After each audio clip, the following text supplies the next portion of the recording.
शिवाय नमस्तु भयम। हम सबको पता है कि 17 जुलाई को देवसैनी एकादशी का बहुत ही विशेष सा दिन है। इसका मतलब कि इस दिन जो देवता होते हैं वो सोने के लिए जाते हैं और नवंबर के महीने में पड़ती है। देव उठनी एकादशी उसी दिन जाकर के देवता उठते हैं, ना तो देवशैनी एकादशी। हम लोग बहुत ही विशेष 3 उपाय की बात करेंगे जो कि आपके लिए तो अच्छे हैं ही साथ आपके पूरे परिवार के लिए बहुत अच्छे हैं। तो पहले उपाय की हम लोग बात करेंगे जो कि है सिक्के का उपाय। दूसरे उपाय की बात करेंगे ये है चुनरी वाला उपाय। तीसरा उपाय आपको गन्ने के रस से करना है। और ये सारे के सारे उपाय पूज्य गुरु जी की कथा से सुन के बहुत अच्छे से आपको समझाऊं। बहुत स्पेशल तुलसी नक्षत्र पड़ रहा है, तो आप सभी को इस उपाय को करना ही करना है। ना समझने की कोशिश करते हैं। स्क्रीन पे आप सभी को सिक्का दिख रहा है। जरूरी नहीं है कि आपको ऐसा ही सिक्का लेना है, नहीं, कोई सा भी एक सिक्का ले सकते हो। 1 का RS5 10 20 कैसा भी ठीक है ना। सिक्का लेना, सिक्के को लेने के साथ में आपको लेना होगा मौली, जो हम लोग अपने हाथों में रक्षा सूत्र बांधते हैं, कलावा बांधते हैं ना, वही लेना है। उससे क्या करना है, जो मौली जो सिक्का आपने लिया है उस मौली को पूरे घर में घूम घूम करके ओम नमो भगवते वासुदेवाय, फिर से बोल रहा हूं, मंत्र कौन सा बोलोगे? ओम नमो भगवते वासुदेवाय। इस मंत्र का स्मरण करते हुए जो भी सिक्का आपने लिया है अच्छे तरीके से मौली को लपेट, ठीक है ना, लपेट देना। लपेटने के बाद में आपको उस मौली को क्या करना है, आपके घर में तुलसी माता का पौधा जरूर होगा, अरे है कि नहीं है। आपको क्या करना है, देवशैनी एकादशी पे सुबह से लेकर के शाम तक के टाइम पे कभी भी उस सिक्के को आपको रखना होगा तुलसी माता के पेड़ के नीचे, ठीक है ना। देव सैनी के दिन, देवसैनी एकादशी के दिन पूरा दिन पूरी रात रखा रहने दो। अगले दिन जब आप सुबह सो करके उठना, फिर आप उस सिक्के को उठाना है ना, और उठाने के बाद में आपके घर की जो तिजोरी हो, अलमारी हो, जहां रुपए पैसे गहने जेवरात रखते हो, उस स्थान पर आप उस सिक्के को संभाल करके देवसैनी एकादशी पे रख देना। नवंबर में पड़ेगी देव उठनी एकादशी, आपको वो सिक्का नवंबर तक संभाल करके रखना है।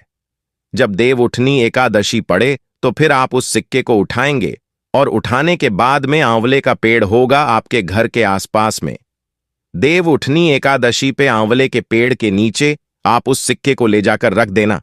आपके घर में कभी धन संपदा की कमी नहीं हो सकती।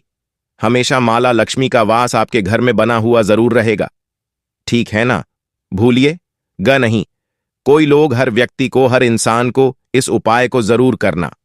तो पहले हम लोगों ने सिक्के वाले उपाय की बात कर ली है, आगे बढ़ते हैं। अब इस वीडियो के हम लोग अपने दूसरे उपाय की तरफ, जो कि आपको चुनरी वाला उपाय करना है। जो देवशैनी एकादशी होती है ना, उस दिन को तुलसी नक्षत्र के नाम से भी जाना जाता है। तो आपको क्या करना है, जैसे मान लीजिए कि आपके घर में हमेशा हर छोटी बातों को लेके आपके घर में लड़ाइयां होती हैं। हर छोटी बात को लेके मतलब कोई भी घर में शांत नहीं बैठता, चाहे आप किसी भी स्टेट से हो, है ना। हर घर में लड़ाई होती है। उसके लिए आपको लेना होगा चुनरी, है ना। अगर आपको लाल चुनरी मिले तो लाल चुनरी ले सकते हो, या फिर आपको पीली चुनरी मिल जाए तो पीली चुनरी ले लो, कोई दिक्कत नहीं है, कोई इशू नहीं, ठीक है ना। दोनों में से कोई भी। और हां, यह भी जरूरी नहीं है इस उपाय में कि आपको नया ही लेना है, नहीं। आपके घर में पुराना हो, बस वो साफ सुथरा होना चाहिए। ठीक दूसरी बात, आपके घर में तुलसी माता का पौधा जरूर होगा, चाहे गमले में आपने लगा रखा हो या फिर कहीं मिट्टी में लगा रखा हो। क्या करिएगा, जो भी आपने चुनरी लिया है उस चुनरी को सबसे पहला काम करेंगे तुलसी माता के ऊपर ऐसे उड़ा देना, ठीक है ना। तुलसी माता के ऊपर क्या करोगे, चुनरी को उड़ा देंगे। सुबह से लेकर के शाम तक के टाइम पे, रात तक के टाइम पे कभी भी करो, पहला काम किया। सॉरी, दूसरा काम क्या करना है, आपके पास में होना चाहिए आटे का दीपक। कौन सा आटे का दीपक लेना, और उस आटे के दीपक को तुलसी माता के पेड़ के पास में ही गोल बत्ती का जलाओ। ग कौन सा आटे का दिया, गोल बत्ती का। जब आप इस दीपक को जला रहे हो, प्रज्वलित कर रहे हो, तो आपको ओम नमो भगवते वासुदेवाय का ध्यान करना, ठीक है ना। पहला काम कर दिया। अब जो पहला काम आपने किया, आपने तुलसी माता के ऊपर चुनरी उड़ाई। दूसरा काम आपने क्या किया, दीपक जलाया। जो तीसरा काम आपको करना होगा वो ये करना है, तुलसी माता की 7 परिक्रमा करनी। कितनी परिक्रमा करोगे, 7 परिक्रमा करेंगे। तुलसी माता की जीवन में जो तकलीफें आपके घर में आ रहे होंगे, जिस कारण से आपके घर में लड़ाई झगड़े क्लेश मारपीट ऐसी संभावनाएं होती हैं, वह सारी समस्या आपके घर से खत्म जरूर हो जाएगी। ठीक है ना करना? सभी को है तो 2 उपाय की हमने बात कर ली है। आगे बढ़ते हैं। गन्ने के रस के इस उपाय को हम लोग समझते हैं। जैसे मान लीजिए कि आपके घर में बहुत कष्ट आ रहे हो पैसों को लेकर के, कि धन संपदा घर में नहीं टिकती हो, कर्ज में डूबे जा रहे हो, कोई भी घर में उन्नति नहीं हो रही है, बेटे अलग मार्ग पे जा रहे हैं, हस्बैंड अलग मार्ग पे जा रहे हैं, वाइफ अलग मार्ग पे है, मतलब गलत संगति घर में है, पैसों को दिक्कत कैसा बा होगा ना, इस उपाय को करिएगा। सभी लोग स्क्रीन पे आप सभी को दिख रहा होगा गन्ने का रस है ना। इस टाइम पे गन्ने का रस आपको बहुत ईजिली आसानी से मिल जाएगा। RS10 का मार्केट में जाना और 1 गिलास गन्ने का रस खरीदो। कितने रुपए का? RS10 का ध्यान रखिएगा। उस गन्ने के रस में ना तो आपको नींबू डला है, ना तो आपको बर्फ डला है, ना पुदीना डला, ना पालक डला, ना ही आपको नमक डला, कुछ भी उसमें नहीं। बिल्कुल सादा गन्ने का रस लेना, ठीक है ना? उसको लेकर के आप चले आओ अपने घर पे, है ना? घर पे एक छोटी सी कटोरी लेना, जरूरी नहीं है नई होनी चाहिए, नहीं, कटोरी लेना। कटोरी को लेने के बाद में आपको फिर इस तरीके से लेना जाना होगा। तुलसी माता के पेड़ के पास में कटोरी को तुलसी माता के पेड़ से थोड़ी सी दूरी पे रखना, ठीक है ना? कटोरी को रख दिया। अब आपको अपने हाथों में गन्ने का रस लेकर के 5 बार, कितनी बार? 5 बार आपको इस कटोरी में गिराना होगा, ठीक है ना? जब आप इस कटोरी में गिरा रहे हो तो जो व्यक्ति आपके घर में बहुत परेशान है, संकट में है, उस व्यक्ति का नाम और गोत्र उन्हीं 5 बार बोलेंगे। डायरेक्ट कटोरी में गन्ने का रस नहीं गिराए, पहले गन्ने के रस को अपने हाथों में गिराए और फिर हाथों से इस कटोरी के अंदर गिराए, ठीक है ना? 5 बार गिरा दिया। अभी आपको पूरा गन्ने का रस खत्म नहीं करना, 5 बार में थोड़ा सा गन्ने का रस बचा लेना और फिर डायरेक्ट आपको ओम नमो भगवते वासुदेवाय के नाम से उसी गन्ने के रस को आपको तुलसी माता के क्यारे में, पौधे में डाल देना। आपके घर में कभी ऐसी कोई संकट तकलीफें नहीं आ सकती। अब बात कहो, ग भैया, यह जो कटोरी में हमने गन्ने का रस रखा है, इसको हम क्या करेंगे? तो इस गन्ने के रस को संभाल करके अपने घर में जहां पूजा पाठ करते हो वहां पे रखना, और अगले दिन पड़ेगा गुरुवार का दिन, और गुरुवार के दिन फिर लाकर के उस गन्ने के रस को किसमें डालोगे?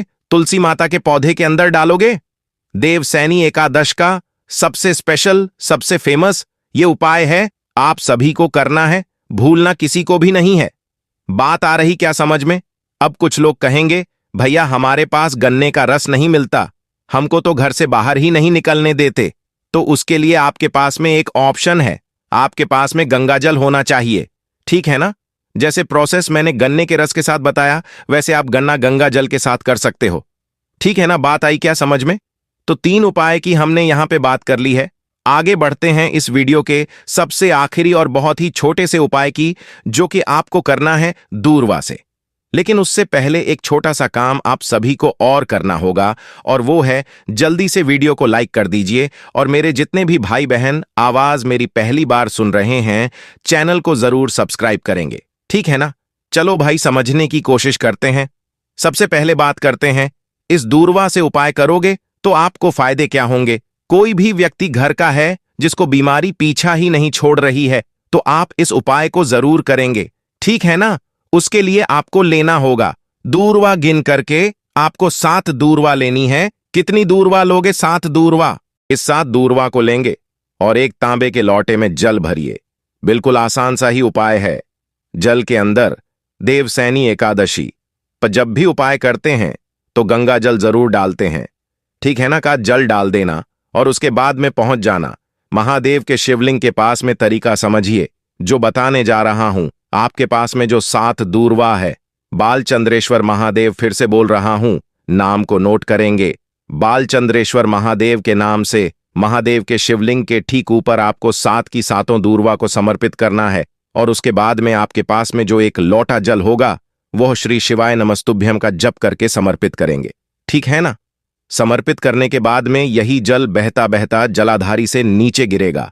इस जल को आप रोक लेना, और रोकने के बाद में जो भी व्यक्ति घर में बीमार होगा, इस जल का आचमन अगर उसे आप करा देते हैं तो उसकी बीमारियां धीरे धीरे करके खत्म होना स्टार्ट हो जाती हैं। इससे इजी, इससे आसान उपाय आपको नहीं मिल सकता।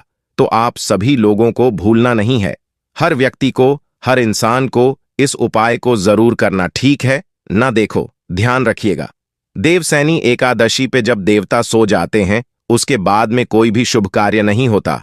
आपको ध्यान होगा कि अब 17 जुलाई के बाद में आपको कोई शादी विवाह का लगन देखने को नहीं मिले, क्योंकि कोई भी शुभ कार्य नहीं करते, क्योंकि उस टाइम से देवता सो जाते हैं और उठते कब हैं, सीधा नवंबर में है ना। तो इसलिए इन सभी चीजों का ध्यान रखिएगा, बहुत ही नियम से उपाय को करिएगा।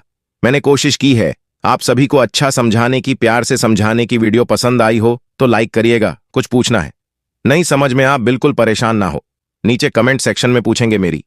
जितने भी भाई बहन आवाज मेरी पहली बार सुन रहे हैं, चैनल को जरूर करम